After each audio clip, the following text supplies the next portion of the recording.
Nous sommes au dernier jour du mois de novembre. Vous êtes sur le M, le podcast de le multimédia.info.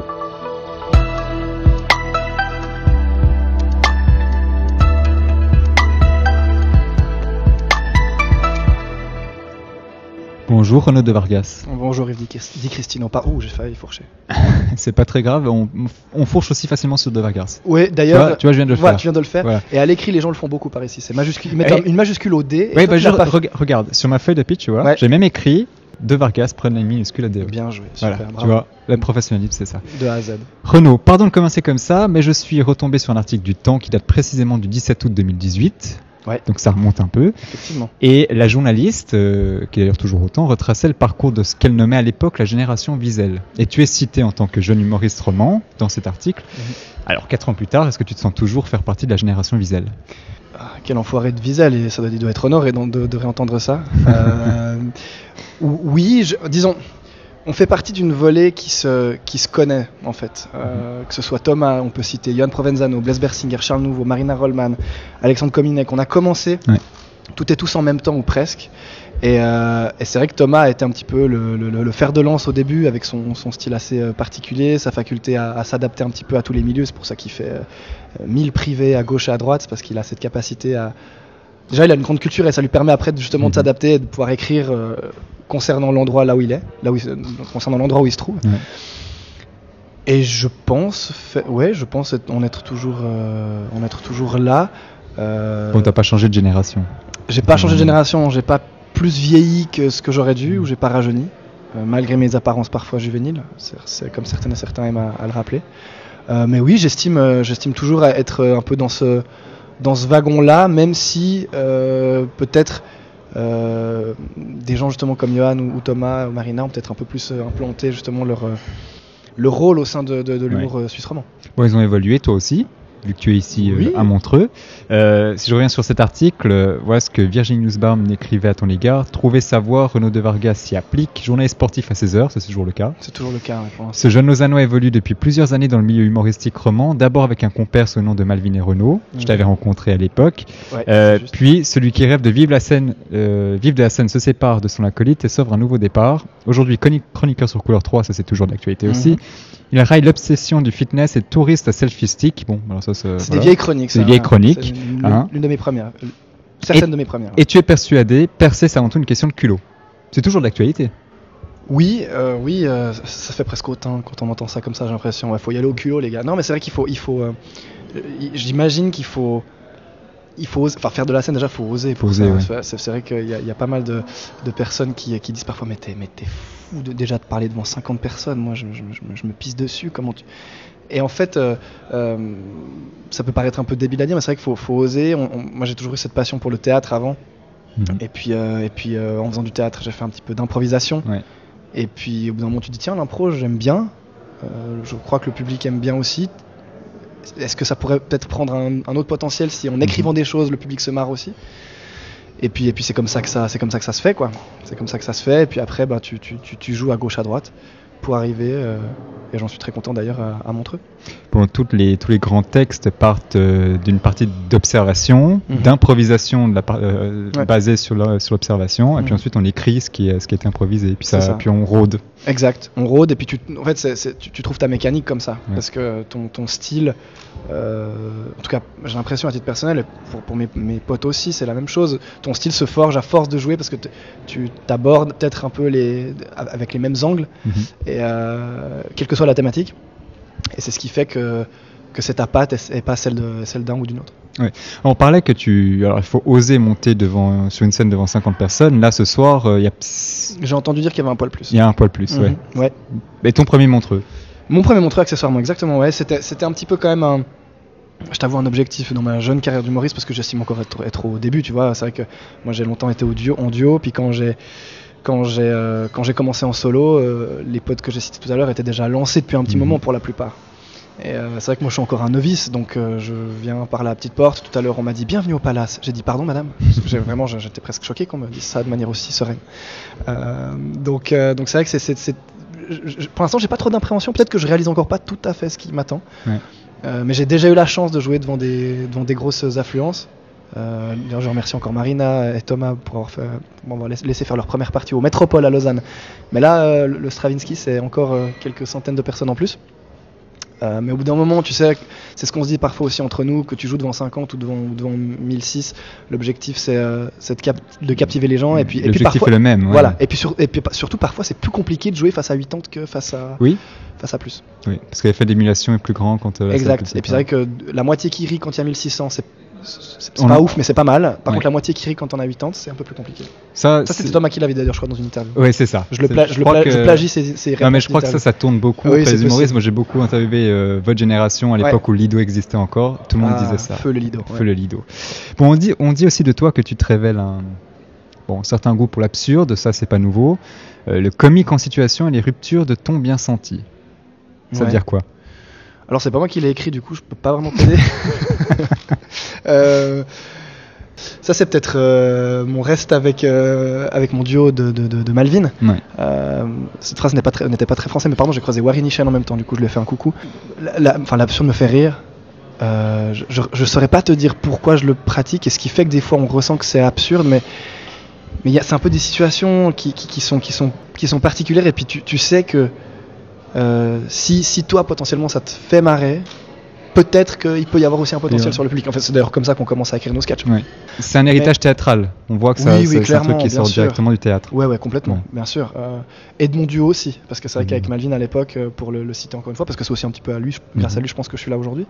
Ça fonctionnait comme ça. On adorait ces regards un peu qui sont figés dans le vide et qui forcent un peu le public de se demander putain, comment il va enchaîner, qu'est-ce qui va se passer, et c'est vraiment un aspect que j'ai conservé pour mes sketchs que j'écris actuellement.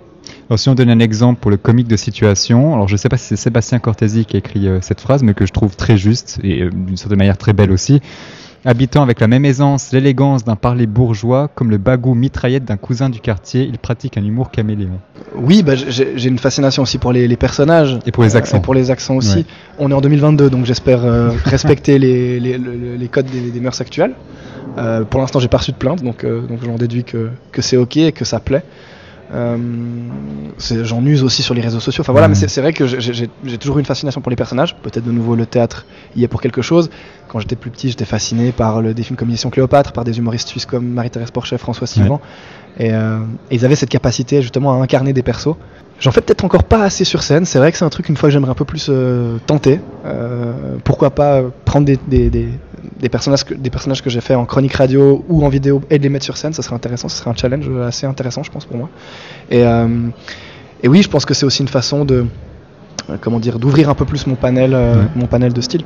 Mais il y a aussi toute une palette que tu as de reproduire ce qu'on voit par exemple à la télévision. Je parle d'émissions d'enquête par exemple, ça sur les réseaux sociaux, je trouve ça très drôle. Merci. Et je vais essayer un exercice aujourd'hui. Ouais. Alors on peut couper au montage. Ça marche. On coupera pas. Voilà.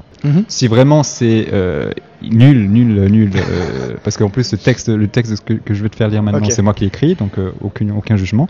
Ça marche. Tu vois, quand tu réimites les émissions de 90 minutes enquête, en texte que M6 et tout ça. Il y en a des milliers de ces émissions comme ça. Ouais, j'ai écrit un texte qui pourrait parfaitement coller. Alors tu verras, tu le découvriras en direct. Oui, tout à fait. Mais j'aimerais bien que tu le lises. Je te regarde. J'aimerais bien que tu le lises avec cet accent de présentateur de voix off. Voilà. En France, on précise. En Suisse, on n'est pas tout à fait pareil. Alors je lance un jingle. Ok. Et puis tu te sens d'y aller. Et puis j'y vais, ça marche.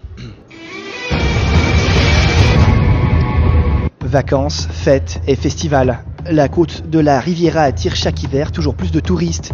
Mais l'installation du trafic de l'humour noir sur scène ternit cette image idyllique et mobilise policiers et brigades anti-rire.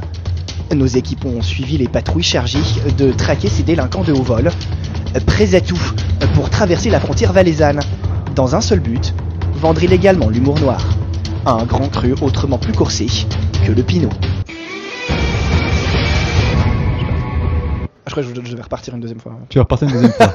Elle était bien pourtant. Elle était superbe. Alors déjà très bon texte, pardon, j'ai un peu mouillé ta feuille avec mon verre d'eau. Mais bravo, j'aurais pu l'écrire. T'aurais pu l'écrire. Ouais. J'adore commencer par une énumération. Ouais. Ouais, Pentagone, Tour Eiffel, tous ces mythes construits par l'homme. Ces trucs que tu adores faire sur les réseaux sociaux parce que ça marche et ça se base sur des comment dire des choses que tout le monde connaît pratiquement. Je pense. En fait, j'ai une petite anecdote qui m'a, j'essaie de la faire assez courte, mais qui m'a inspiré ces reportages M6. Il y a quelques années, RMC Sport s'intéressait au Lausanne Sport. Club de football, puisque l'OGC Nice, club français, depuis son rachat par Ineos, voilà. C'est ça, ouais. Et ils se sont dit Ineos a racheté Nice, allons voir comment ça se passe à Lausanne. Ouais. Et on m'avait interviewé pour donner mon avis un petit peu sur le projet Lausanne-Ineos. Et le journaliste auquel j'avais eu affaire m'envoie l'extrait du reportage. Et ça commence par Lausanne, capitale du canton du Vaud. Et je me suis dit non mais c'est exceptionnel. Je savais les Français capables de se planter un petit peu sur nos contrées, ouais. Mais là j'ai dit ok, gros niveau, et à partir de là j'ai commencé à dire Lausannais, Lausannaises, les Vaudoisiens, les Vaudoisiennes, et c'était parti, quoi. Il n'y avait plus aucune limite après. Voilà. Et après ce qui est super avec cet angle là, c'est que je peux parler de tout et de n'importe quoi. J'ai parlé des travaux de la gare interminable à Lausanne, qui n'ont même pas commencé d'ailleurs, on peut le dire, la chaleur. On va faire une patinoire d'ailleurs. Voilà, c'est juste, ouais. Tellement ils ont changé de fusil d'épaule. Bon, parlons de choses, pas que c'était pas sérieux, mais de choses qui te concernent un peu plus et qui vont parler de ton actualité, parce qu'ils vont parler. Tu as tout juste commencé à tourner avec ton premier one man, c'est juste? Oui, en fait, j'ai l'impression qu'on peut le dire parce que la première de mon spectacle a eu lieu en octobre 2020. Ouais. Pour les raisons qu'on connaît, il y a eu 1 milliard de lockdown, lockdown. Et si je ne dis pas de bêtises, j'en suis qu'à, imagine-toi, 2 ans plus tard, j'en suis qu'à 6 ou 7 dates. Ouais. Au total. Alors parce que je jongle entre 1000 activités, mais aussi parce que c'est pas toujours évident, aussi à mon échelle, d'organiser une tournée à l'instar justement de Thomas ou de Marina. Donc c'est pas grave. Moi je suis content en plus parce que c'est un spectacle assez intemporel et c'est pas que je dois le retravailler. Je dois retravailler cette heure et quart à chaque fois que je la joue. Mais voilà, pour toutes ces raisons, je l'ai peu dans les pattes mon spectacle. Mais du coup, tu vis ton premier Montreux aujourd'hui avec un premier one man. C'est complémentaire, j'ai envie de croire, parce que du coup, tu as vraiment une base solide qui a peut-être déjà été rodée, déjà peut-être été travaillée. Tu as testé sur un public, tu sais ce qui marche, c'est ce qui marche un peu moins bien. Complètement. Là, typiquement, je vais pas prendre de risques et je vais jouer un de mes sketchs valeur sûre. Ça, je pense que ça va de soi vu le comme monde. tous les premiers Montreux. Hein. Alors voilà, puis surtout vu le monde cœur en face de moi, vu la visibilité que peut donner ce festival aussi. Donc c'est clair que je vais pas arriver complètement désarmé. Au contraire même, ça fait un petit moment même déjà que je sais ce que je vais. Enfin, en gros, dès que ma présence était confirmée à Montreux, je savais déjà ce que j'allais jouer sur scène. Justement, 2022, c'est une année quand même un peu particulière parce que tu tournes avec ton premier one man, tu vis ton premier Montreux, donc vraiment tes premières grosses scènes dans lesquelles tu es invité à un gala. Ça te marque ça marque dans une carrière, ça, non ? Oui, complètement. Puis moi, j'ai ce côté un petit peu chauvin. Alors pas chauvin suisse, mais chauvin encore plus régional, dans le sens au niveau du canton de Vaud. Du Vaud pour les journalistes M6. Voilà, exactement. Ouais. C'est vrai qu'en tant que Lausannois, de venir jouer quelques kilomètres plus loin dans un festival avec lequel j'ai grandi. Je suis jamais venu ici dans le public, mais je connais par cœur plein de sketchs. Je citais François Sylvain tout à l'heure. C'est les premiers sketchs que j'ai vus du Montreux. J'avais, je sais pas, une dizaine d'années. Un peu plus peut-être, quand j'ai commencé vraiment à me passionner pour ce métier d'humoriste. Et comme je te le disais avant l'introduction, c'était clairement un petit objectif et un rêve de venir jouer à Montreux, de par la visibilité et l'ampleur de l'événement, et aussi parce que mes racines ont poussé pas loin. Ouais. Bon, pour la petite anecdote, le festival bougera à Lausanne l'année prochaine. Paraît-il. Pour des raisons qui sont indépendantes de la volonté des organisateurs. Donc du coup, il se rapproche de toi. Oui, c'est l'occasion d'un deuxième Montreux. Voilà, écoutez, j'espère que le message est passé, Monsieur Fourer, l'année prochaine. Ce sera notre micro dans quelques jours. Ah, donc, d'accord. On lui en touchera un mot. Oui, volontiers. Non, alors, c'est vrai que ça prendra encore plus de sens. Après, je pense que le festival va continuer de s'appeler Montreux Comedy Festival. Ouais. Mais écoute Renaud, je regarde l'heure parce qu'il faut tu vas partir faire tes répètes. Oui, je dois répéter avec Baptiste Le Caplan entre autres, puisque c'est son gala. Puisque c'est son gala. Justement, on va parler. Mais je te remercie d'avoir passé ce quart d'heure avec nous. Je répète justement le fait que tu es ce soir sur scène à l'occasion du gala stand-up Mon Premier Montreux. Demain également d'ailleurs. Demain également. Je participe aux deux premiers Montreux. Donc Mon Premier Montreux, c'est-à-dire qu'il y a plein de personnes qui n'ont jamais connu la scène du Stravinsky qui vont la fouler pour la première fois. Ça, exact. J'adore ce genre de gala, puisqu'on découvre vraiment de nouveaux talents. Voilà, c'est ça, exactement. Merci Renaud. Merci. À bientôt.